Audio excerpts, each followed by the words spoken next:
Hello and welcome to SPMIS Academy. Today we will analyze important newspaper articles of 23rd February 2022. Please note you can download the PDF version of today's newspaper analysis by clicking the link given in the comment section. You can also join our WhatsApp group through the link given in the description section for more study materials. This is the list of the topics that we will be covering from today's newspaper. The first article is taken from editorial segment. It is about Pradhan Mantri Fasal Bima Yojana. Maharashtra may become 8th state to opt out of center's flagship crop insurance scheme, that is Pradhan Mantri Fasal Bima Yojana. So this topic is important from our syllabus, paper 4, Indian economy point of view, especially from agriculture segment. सबसे पहले समझते हैं कि क्या है प्रधानमंत्री फसल बीमा योजना। ये जैसा नाम से आप देख रहे हैं क्रॉप इंश्योरेंस स्कीम है, यानी कि फार्मर्स की अगर क्रॉप फेलियर हो जाती है, किसी कारण से क्रॉप का नुकसान हो जाता है, तो उस केस में उनको उस लॉस की भरपाई कराई जाएगी, उसका इंश्योरेंस है ये। This scheme was launched in 2016 by ministry of agriculture and farmers welfare. So this is an insurance scheme for crops, और इसमें फार्मर्स को बहुत कम प्रीमियम देना होता है फॉर द इंश्योरेंस पर्पस, यानी कि only 2% has to be paid by the farmers. तो देखिए, जैसे खारिफ क्रॉप होगा, खारिफ में आ जाता है ऑयल सीड्स या crops of all types like cereals, millets. तो खारिफ क्रॉप्स में जितना भी अमाउंट का इंश्योरेंस है, ये SI का फुल फॉर्म है यहाँ पे सम इंश्योर्ड, तो जितना भी अमाउंट का क्रॉप इंश्योर्ड है, मान लीजिए कि 1 लाख का क्रॉप इंश्योर्ड है, तो उस पर बस 2% यानी कि 2000 फार्मर को प्रीमियम भरना है। तो क्रॉप कैसे अमाउंट निकाला जाता है, उसको निकालने के लिए एक तरीका है कि किसी भी फील्ड का, मान लीजिए कि एक फार्मर की 1 हेक्टेयर की ज़मीन है, तो स्टेट गवर्नमेंट जो है पिछले 7 साल का एवरेज प्रोडक्शन उस एरिया का निकाल देती है, और 7 साल के एवरेज प्रोडक्शन के हिसाब से फिर उस 1 हेक्टेयर में कितना फसल उगना चाहिए और उसका कितना प्राइस होना चाहिए, वो उस हिसाब से फसल का दाम निकाल लिया जाता है, और वो होता है सम इंश्योर्ड। यानी कि 1 हेक्टेयर एरिया में मान लीजिए 1 लाख की फसल उगती है पिछले 7 साल के ईल्ड के हिसाब से, तो 1 लाख का सम इंश्योर्ड होगा। उसका बस 2% फार्मर को, अगर खरीफ क्रॉप है तो बस 2% फार्मर को प्रीमियम देना है, अगर राबी क्रॉप है तो बस 1.5%, और अगर कोई हॉर्टिकल्चर क्रॉप है तो 5% तक उसको उसका प्रीमियम देना है। तो बाकी जो भी बैलेंस प्रीमियम होगा वो सरकार अपने तरफ से देगी। यानी कि ओवरऑल मान लीजिए कि इंश्योरेंस कंपनी ने प्रीमियम रखा है 5,000 रुपये, लेकिन फार्मर्स को बस 2,000 देना होगा इस केस में, और बाकी का 3,000 सरकार अपने तरफ से देगी। तो अभी सरकार कैसे देती है वो भी ज़रा समझिए। जो भारत सरकार और स्टेट गवर्नमेंट्स हैं वो आपस में 50-50% बांट लेते हैं, या 50-50 बेसिस बांट लेते हैं बचा हुआ प्रीमियम अमाउंट। मान लीजिए कि 5,000 रुपये प्रीमियम होता है, 2,000 रुपये किसान ने दे दिया, बचा 3,000 रुपये, तो 3,000 का 1,500 सरकार, भारत सरकार देगी, 1,500 स्टेट गवर्नमेंट देगा। अगर ये नॉर्थ ईस्टर्न स्टेट नहीं है तो नॉर्थ ईस्टर्न स्टेट्स के लिए यहाँ पे एडवांटेज है, 90% भारत सरकार देगी और बस 10% स्टेट गवर्नमेंट्स को आपस अपने पास से मिलाना है फॉर दिस प्रधानमंत्री फसल बीमा योजना। तो ये जो प्रधानमंत्री फसल बीमा योजना है, it is in line with one nation one scheme theme only. तो कई सारे फील्ड्स में वन नेशन वन स्कीम लाया जा रहा है, तो जैसे one nation one ration card, तो उसी लाइन में ये प्रधानमंत्री फसल बीमा योजना लाया जा रहा है कि पूरे इंडिया भर में फार्मर्स के लिए एक क्रॉप इंश्योरेंस स्कीम रहे जिसके अंदर वो बेनिफिट उठा सकें। तो इसी कारण से जो पहले से 2 अलग अलग स्कीम्स चल रहे थे 2016 से पहले क्रॉप इंश्योरेंस के लिए, अलग अलग एरियाज़ में अलग अलग स्कीम्स, जैसे कि national agriculture insurance scheme and modified national agriculture insurance scheme, इसको रिप्लेस करके बस प्रधानमंत्री फसल बीमा योजना पूरे इंडिया में लगाया जा रहा है। ये जो स्कीम है it covers even shared croppers and tenants, यानी कि जो लोग खेती कोई ज़मीन भाड़े पे ले लेते, किराए पे ले लेते हैं, जिसको कभी कभार बटैया भी कहते हैं, बाटे पे, यानी कि आपने ये ज़मीन ले ली भाड़े पे और यहाँ पे जो भी आप प्रोड्यूस करेंगे उसका एक हिस्सा आप उस लैंड के ओनर को देते हैं, उनको कहा जाता है शेयर्ड क्रॉपर्स। तो शेयर्ड क्रॉपर्स को भी कवर किया गया है अंडर प्रधानमंत्री फसल बीमा योजना। और किस किस तरह के रिस्क कवर्ड हैं, तो लगभग हर पॉसिबल तरह के रिस्क कवर्ड हैं जिसके कारण क्रॉप फेलियर हो सकता है, जैसे प्री हार्वेस्ट लॉस, कटाई से पहले मान लीजिए कि नेचुरल फायर आ गया, लाइटनिंग हो गई, स्टॉर्म हो गया, हेल स्टॉर्म हो गया, साइक्लोन, टाइफून, ये सब कुछ भी, एनिमल अटैक, पेस्ट अटैक। तो आसाम के अंदर एलिफेंट अटैक इज़ एक major reason for crop wastage. तो उस केस में भी ये प्री हार्वेस्ट लॉस में भी रिस्क कवर्ड होता है अंडर दिस प्रधानमंत्री फसल बीमा योजना। पोस्ट हार्वेस्ट लॉस भी कवर्ड होता है, यानी कि हार्वेस्ट के बाद आपने कहीं पे मान लीजिए कि स्टोर करके रखा और बारिश हो गई और फसल ख़राब हो गया, तो उस केस में भी पोस्ट हार्वेस्ट लॉस में भी इंश्योरेंस का पैसा आपको मिलता है। बट पोस्ट हार्वेस्ट लॉस में coverage is available maximum up to 14 days from the harvesting of the crop. अभी करंट मुद्दा क्या है वो ज़रा देखते हैं। तो करंट मुद्दा ये है कि कई सारे स्टेट गवर्नमेंट्स प्रधानमंत्री फसल बीमा योजना से पुल आउट कर रहे हैं, ऑप्ट आउट कर रहे हैं कि सर हम ये इम्प्लीमेंट नहीं कर सकते। ज़्यादातर जो एग्रीकल्चरल स्टेट्स हैं जहाँ पे एग्रीकल्चर प्रिडोमिनेंटली प्रैक्टिस किया जाता है वो स्टेट्स पुल आउट कर रहे हैं। For example Andhra Pradesh, Jharkhand, Telangana, Bihar, Gujarat, even Punjab, west Bengal, they have already opted out. And now as I said, वो जो आर्टिकल मैंने दिखाया कि Maharashtra is planning to pull out. तो क्या कारण है पुल आउट का, क्यों बाकी इतनी सारी सरकारें जो हैं वो प्रधानमंत्री फसल बीमा योजना अपने अपने स्टेट्स में इम्प्लीमेंट नहीं करना चाहती हैं? उसके पीछे सरल सा कारण है बैलेंस प्रीमियम अमाउंट। जैसा कि मैंने आपको बताया कि जो भी बैलेंस प्रीमियम होगा उसका 50% भारत सरकार देगी और बाकी का 50% स्टेट गवर्नमेंट्स देंगी।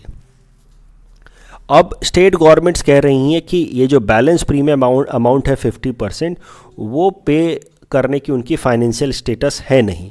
स्पेशली आफ्टर कोविड-19 के कारण उनके जो रेवेन्यू लॉसेज हुए उसके बाद से the financial constraints are not allowing the states to pay the balance premium amount. और इस कारण से इतने सारे स्टेट्स में जब प्रधानमंत्री फसल बीमा योजना अप्लाई नहीं होगा तो नेचुरली फार्मिंग और एग्रीकल्चर सेक्टर को नुकसान पहुंचेगा, एग्रीकल्चर में फार्मर्स के वेलफेयर को नुकसान पहुंचेगा।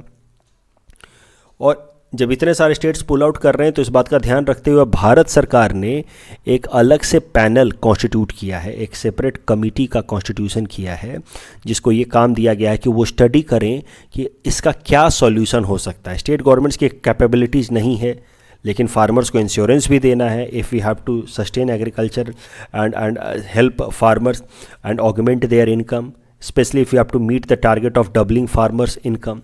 तो इसके लिए एक अलग से कमेटी बनाई गई है जिसको काम दिया गया है कि वो अलग अलग तरह के क्रॉप इंश्योरेंस स्कीम को स्टडी करें और फिर एक पॉसिबल क्रॉप इंश्योरेंस स्कीम को सजेस्ट करें जिसको भारत सरकार अडॉप्ट कर सके। तो हो सकता है कि आने वाले टाइम में प्रधानमंत्री फसल बीमा योजना के इम्प्लीमेंटेशन में थोड़ा बहुत चेंज देखा जाए।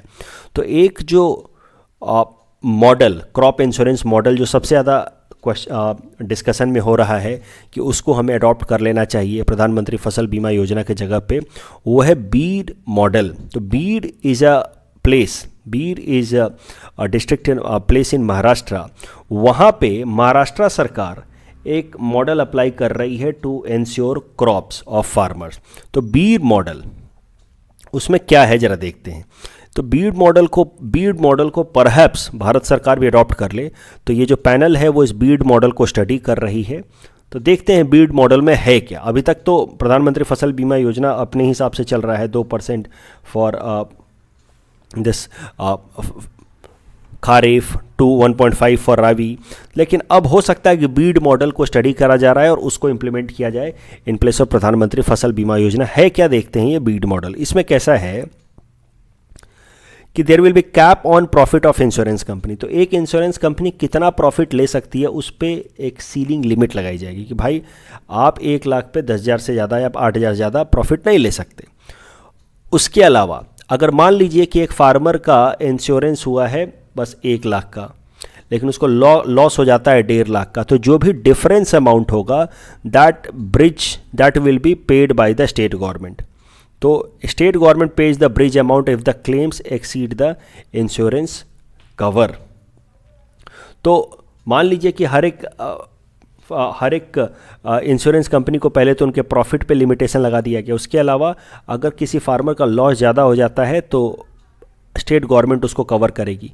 तीसरा, अगर फार्मर ने मान लीजिए प्रीमियम भरा है 2 लाख के लॉस तक का और उसको लॉस हुआ बस 50,000 का, तो उस केस में जो 1.5 लाख का जो डिफरेंस है वो 1.5 लाख का 20% इंश्योरेंस कंपनी अपने पास रख लेगी, 30,000 रुपये, बाकी का पैसा इंश्योरेंस कंपनी स्टेट गवर्नमेंट को देगी. So if the claims are less than the premium collected, यानी कि प्रीमियम जितना आपने कलेक्ट किया स्टेट इंश्योरेंस कंपनी ने उससे कम का क्लेम हुआ है, तो the insurance company can keep up to 20% as handling charges while remaining will have to be submitted to the state government as reimbursement. तो ये है बीड मॉडल. देखते हैं बीड मॉडल को क्या इंप्लीमेंट करा जाता है प्रधानमंत्री फसल बीमा योजना में या नहीं. बट हाँ, ओवरऑल अगर कभी भी आपसे एग्रीकल्चर सेक्टर पे सवाल आ जाए, जो आता ही रहता है एग्रीकल्चर पे, एक ना एक सवाल मेंस में तो पक्का है कि क्या चैलेंजेस फेस किए जा रहे हैं हाल फिलहाल में, तो एक बात तो आप लिख सकते हैं कि जो प्रधानमंत्री फसल बीमा योजना है उसके अंदर स्टेट गवर्नमेंट्स की फाइनेंशियल कैपेबिलिटी जो हैं वो कंस्ट्रेंट हो रही है, and that is why many state governments have decided to opt out of it. That is one major issue being faced in the agriculture sector. इस टॉपिक के basis पे ये प्रीलिम्स प्रैक्टिस क्वेश्चन हमने आपको दे रखा है. Please attempt this question and you can submit the answer in the comment section. The next article is taken from international segment. It is about India's stand on Ukraine crisis. तो Ukraine crisis के बारे में हम कल भी देख रहे थे, आज भी इसके बारे में कुछ चर्चा करेंगे. This topic is important from our syllabus paper 3 international relations point of view. तो कॉन्टेक्स्ट देखते हैं. देखिए, कल मैं आपको इस डॉनबास रीजन के बारे में बता रहा था कि कैसे ये जो डॉनबास रीजन है यहाँ पे रशियन ओरिजिन के रशियन स्पीकिंग लोग रहते हैं, and they have a separatist tendency. They want to separate out of Ukraine and get merged with Russia. अब कल हुआ क्या कि रशियन प्रेसिडेंट व्लादिमीर पुतिन ने इन दोनों रीजन को, ये जो लुहांस्क एंड डोनेट्स्क रीजन है ऑफ जिनको मिला करके डॉनबास रीजन कहा जाता है, इन दोनों को ही रशियन प्रेसिडेंट व्लादिमीर पुतिन ने रिकॉग्नाइज कर दिया एज एन इंडिपेंडेंट रीजन. तो मतलब these two regions have been identified as independent of Ukraine. So that is a big statement, क्योंकि यूएस बार बार ये स्टेटमेंट दे रहा था कि अगर रसिया ने इस रीजन में कुछ भी इंटरफेरेंस करने की कोशिश की तो that will be considered as an act of war from Russian side, and in that case US will support Ukraine and it will counteract against Russia. And that is why world countries were saying कि ये Donbas region के कारण there can be world war 3, because if there is conflict between Russia and US that will be a major war that could be said as world war 3. तो अब रसिया ने पहल कर ली है. उसने कह दिया कि ये डॉनबास रीजन जो है वो इंडिपेंडेंट है, हम इसको एक अलग देश की तरह देखते हैं. नेचुरली US जो है वो पहले से कह रहा है कि हम इस तरह की स्टेटमेंट को अलाउ नहीं करेंगे. तो उसके बाद किया क्या गया है कि यूनाइटेड नेशन सिक्योरिटी काउंसिल के अंदर एक इमरजेंसी मीटिंग बुलाई गई on this Russian Ukraine crisis, क्योंकि US बहुत ज़्यादा रिस्ट्रेंट प्रैक्टिस कर रहा है. US नहीं चाहता इस रीजन में वो कन्फ्लिक्ट हो, लेकिन रसिया काफ़ी ज़्यादा अग्रेसन दिखाया जा रहा है. व्लादिमीर पुतिन काफ़ी ज़्यादा एग्रेसन दिखाया जा रहा है. अब ये मुद्दा UNSC में लिया गया. The immediate priority. अब इंडिया का क्या स्टेटमेंट था? Let us see India stand on this particular issue. India ने काफ़ी मतलब एक डिप्लोमेटिक सा स्टेटमेंट दिया, बैलेंस्ड स्टेटमेंट दिया कि immediate priority was to de-escalate the crisis in eastern Europe. अब इस तरह का स्टेटमेंट इंडिया ने दिया जो US और उसके जो अलाइज हैं, यूरोपियन अलाइज, उनको काफ़ी निराश कर सकता है. क्योंकि अभी इस इंडियन एक्सप्रेस के इस आर्टिकल में बोला गया है the key takeaways from India statement. India ने रसिया को बिल्कुल भी क्रिटिसाइज नहीं किया. India did not condemn Russia statement कि रसिया कहता है कि ये दोनों रीजन जो है हमारे हिसाब से इंडिपेंडेंट हैं. Yet India did not condemn Russia stand that these two regions of Donetsk and Luhansk are independent and autonomous. Naturally this will antagonize US. वो क्यों एंटेगोनाइज करेगा, दुखी करेगा US और यूरोपियन कंट्रीज़ को? क्योंकि इस तरह से तो इंडिया टेरिटोरियल इंटीग्रिटी और सोवरेनिटी की बात करता है अगर कभी भी कोई अग्रेशन पाकिस्तान साइड से हो या चाइना साइड से हो. ऐसा लिखा है इस आर्टिकल में कि भाई आप टेरिटोरियल इंटीग्रिटी को इतना इंपॉर्टेंट मानते हैं, कश्मीर मामले में आप पाकिस्तान या चाइना के किसी भी स्टेटमेंट को इंटरटेन करने से मना करते हैं. यू से कि it is internal matter of India and in territorial integrity and sovereignty of each and every country should be respected. लेकिन अभी रसिया यूक्रेन के टेरिटोरियल इंटीग्रिटी को वायलेट कर रहा है, उसके दो रीजन को वो इंडिपेंडेंट ऑटोनोमस बता रहा है. Yet you are taking such a balanced statement that is tantamount to और equal to condoning Russia's action. आप एक तरीके से रसिया के एक्शन को जस्टिफाई कर रहे हैं कि हाँ ठीक है, ये रीजन ऑटोनोमस बना लो, बाद में तुम अक्वायर कर लेना। So this is how India is being criticised for applying double standard. But India की भी अपनी मजबूरी है, ऑफ कोर्स इंडिया का भी प्राइम फोकस है कि वहाँ पे जो इंडियन नेशनल्स के लोग रह रहे हैं उसको इवैक्यूएट कराना, और इंडिया के डिप्लोमेटिक डायलेमा है, इंडिया के अपने कंस्ट्रेंट्स हैं, क्योंकि दोनों जो कंट्रीज हैं रसिया और यूएस, दोनों ही इंडिया के लिए इंपॉर्टेंट हैं as far as our foreign policy is concern, specially balancing China is concern. भाई आज भी हमारे 60 to 70% जो मिलिट्री हार्डवेयर हैं वो रशियन ऑरिजिन के हैं। आज भी कई सारे इंपॉर्टेंट हम लोग मिलिट्री इनिशिएटिव जो है रशिया के साथ लेते हैं। फॉर एग्जांपल ब्रह्मोस मिसाइल हमने रशिया के साथ मिलकर के बनाया, अभी S-400 ट्राइम मिसाइल हमने रशिया से इंपोर्ट किया। साथ ही साथ यूएस भी हमारा एक मेजर डिफेंस पार्टनर बनता जा रहा है। कई सारे यूएस के साथ हमने और डिफेंस डील साइन किए, कॉमकासा, बेका। सो US is important defense partner in current time, but Russia has been traditionally an important defense partner, and both are equally important for India to counter any kind of aggression from Chinese side. So that is how India has maintained a kind of strategic silence on this particular issue, and India has taken a balanced path. But naturally ये जितना ये मामला escalate होता जाएगा India के लिए उतना difficult होता जाएगा इस इशू पे बैलेंस्ड अप्रोच रखना। The next article is taken from national segment. It is about writ on fundamental duties, and this topic is important from our syllabus paper 3 Indian polity point of view. उससे भी ज़्यादा important है ये topic from PSIR 1B topic, जो Indian government and politics वाला topic है उससे related है ये आर्टिकल, काफ़ी इंपॉर्टेंट है। देखो फंडामेंटल ड्यूटीज़ जो हैं, जो आर्टिकल 51A में मेंशन्ड हैं under part 4A of the Indian constitution, वो नॉन जस्टिसिएबल नेचर के हैं। ये तो आप सब जानते हैं, मतलब उसको लेकर के आप कोर्ट में किसी को ड्रैग नहीं कर सकते कि भाई ये इंसान अपने फंडामेंटल ड्यूटी को नहीं मान रहा है। अब हाल फिलहाल में सुप्रीम कोर्ट के अंदर एक पिटीशन फाइल की गई जिसमें कहा गया कि फंडामेंटल ड्यूटीज़ को इन्फोर्स कराना चाहिए कानून बना करके, और सुप्रीम कोर्ट ने उस पिटीशन को एक्सेप्ट कर लिया है और उसने सेंटर गवर्नमेंट से और स्टेट गवर्नमेंट से पूछा है कि ये फंडामेंटल ड्यूटीज़ को हम इन्फोर्स क्यों नहीं कर रहे, and what are the reasons behind not enforcing fundamental duties. अभी जरा देखिए सुप्रीम कोर्ट ने ये नोटिस क्यों भेजा, major reason behind Supreme Court notice. Supreme Court का ऐसा मानना है कि अगर हम फंडामेंटल ड्यूटीज़ को ठीक से इन्फोर्स ना कराएं, not carrying fundamental duties in direct right direction will have direct bearing on implementation of fundamental rights like article 14, 19 and 21।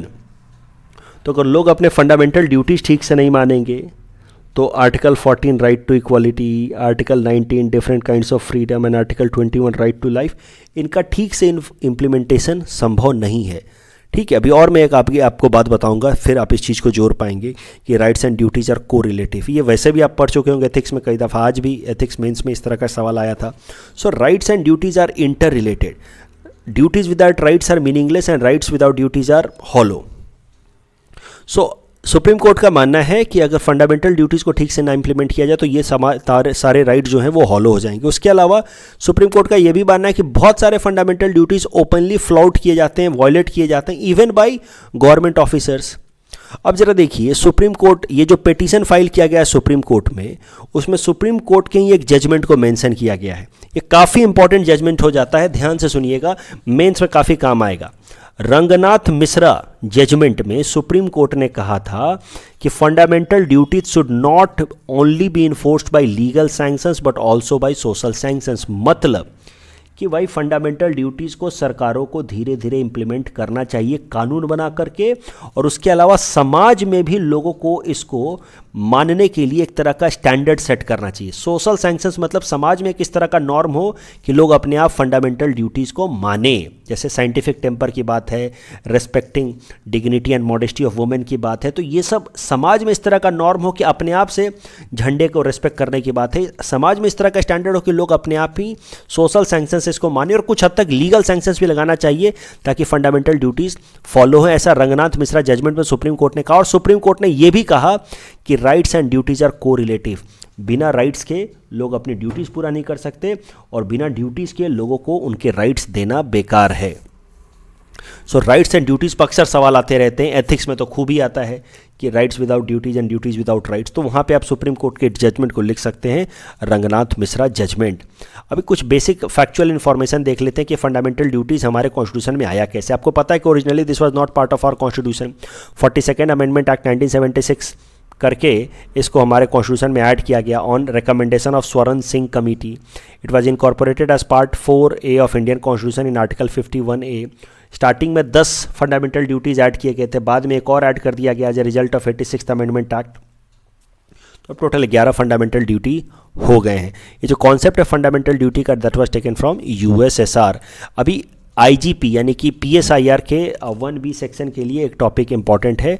पहले भी पूछ चुका है उन्होंने कि फंडामेंटल ड्यूटीज़ को किस ग्राउंड पर क्रिटिसाइज़ किया जा सकता है. तो देखिए, they are non justiciable in nature. तो नॉन जस्टिसिएबल के कारण उनका वेटेज सिग्निफिकेंस अपने आप कम हो जाता है. उसके अलावा कुछ इंपॉर्टेंट फंडामेंटल ड्यूटीज़ होने चाहिए, जैसे टैक्स पेइंग या फैमिली प्लानिंग, ये कवर्ड नहीं है फंडामेंटल ड्यूटीज़ में. इनका जो स्टेटमेंट है, जैसे uphold and protect sovereignty and unity and integrity of India to promote harmony, ये सब जो स्टेटमेंट है, they are quite vague and ambiguous in nature and make it difficult for a common man to understand, and they are superfluous in nature also. मतलब anyway जिस तरह के duties लिखे गए हैं, people are anyway following it, so there it does not make any sense or much sense to mention them in the constitution. इस topic के basis पे ये प्रीलिम्स प्रैक्टिस क्वेश्चन हमने आपको दे रखा है. Please attempt this question and you can submit the answer in the comment section. The next article taken from Assam segment. It is about contactless transport services. This topic is important from our syllabus paper 6 Assam issues point of view. देखिए, काफ़ी छोटा सा news है, इसका कैसे mains में इस्तेमाल करना है मैं बस वो बता रहा हूँ. डायरेक्ट आपसे मेंस में सवाल नहीं आएगा. असम सरकार ने क्या किया है, कॉन्टैक्टलेस ट्रांसपोर्ट सर्विसेज स्टार्ट किए. कॉन्टैक्टलेस ट्रांसपोर्ट सर्विसेज का दूसरा सरल सा मतलब है ऑनलाइन, बिना आपको फेस टू फेस किसी से मिले हुए ऑनलाइन सर्विसेज मिलेंगे आपको ट्रांसपोर्ट से रिलेटेड, यानी कि DTO से रिलेटेड. तो 2 ऐप हैं, एक है वाहन सॉफ्टवेयर ऐप और दूसरा है सारथी ऐप. इन दोनों की मदद से क्या फ़ायदा होगा, वाहन ऐप या वाहन सॉफ्टवेयर की मदद से कई सारे DTO में जो काम होते थे, जो वहाँ जा कर के आपको फेस टू फेस मिल करके लोगों से करना होता था, ब्राइब भी देना होता था, जैसे कि ट्रांसफ़र ऑफ व्हीकल ओनरशिप या फिर RC का generation, issue of duplicate registration certificate in case of loss, ये तमाम तरह की जो चीज़ें हैं वो अब कॉन्टैक्टलेस तरीके से यानी कि ऑनलाइन तरीके से हो जाएंगी विथ हेल्प ऑफ वाहन सॉफ्टवेयर ऐप. और उसके अलावा ड्राइविंग लाइसेंस से रिलेटेड कई सारी एक्टिविटीज़ हैं वो सारथी सॉफ्टवेयर से हो जाएंगे. तो मेंस में आपको कैसे इस्तेमाल करना है, आप लिख सकते हैं कि Vahan software and Sarathi software are a good example of e-governance which could be seen recently in Assam. उसके अलावा कई सारे और भी ई-गवर्नेंस के इनिशिएटिव हैं, जैसे मिशन वसुंधरा है, तो मिशन सद्भावना प्रोजेक्ट है, ये सब तो लिख ही सकते हैं. उसके अलावा आप ये भी लिख सकते हैं RTPS है. तो ये सब के अलावा आप मिशन वाहन सॉफ्टवेयर एंड सारथी सॉफ्टवेयर को भी मेंशन कर सकते हैं. कल जो हमने आपको प्रैक्टिस क्वेश्चन दिया था उसका आंसर देख लेते हैं. इसमें सिर्फ थर्ड स्टेटमेंट करेक्टली मैच्ड है, तो correct answer will be option C, and Minsk is the capital city of Belarus. और प्रेसिडेंट्स फ्लीट रिव्यू इस countries president taking stock of Navy's capability, absolutely correct. It does not take every year, so the correct answer will be option A. That's all from our side for today. Thanks for watching.